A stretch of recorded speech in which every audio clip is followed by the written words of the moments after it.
Tere vaatama Trinity eriõiguse töögrupi neljapäevast nõuannet. Täna räägin sellest, mis tingimustel üks osaühing saab omandada iseenda osa.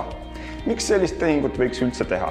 Eelkõige võiks põhjuseks olla näiteks soov mõni osanik välja osta või vähendada tema osa ühingu enda raha eest. Aga mis tingimustel seda siis teha saab? Vastavalt seadusele võib osaühing omandada oma osa, kui see toimub 5 aasta jooksul osanike vastavasisulise otsuse tegemisest. Selles otsuses peaks siis ära näitama, mis osa omandatakse ehk kui suur see on, mis hinnaga ja muud tingimused, mis on asjakohased. Teiseks on piirang ka selle osa suurusele. Vastavalt seadusele ei tohi osaühingu poolt omandatav osa, iseenda osa, olla suurem kui 1/3 osakapitalist.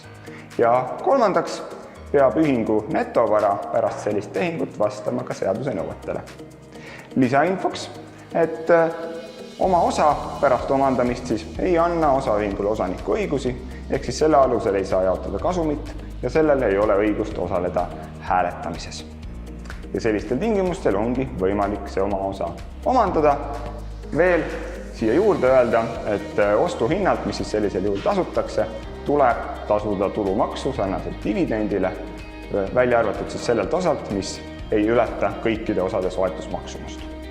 Tänan vaatamast Trinity neljapäevast eriõiguse nõuannet, kohtume jälle!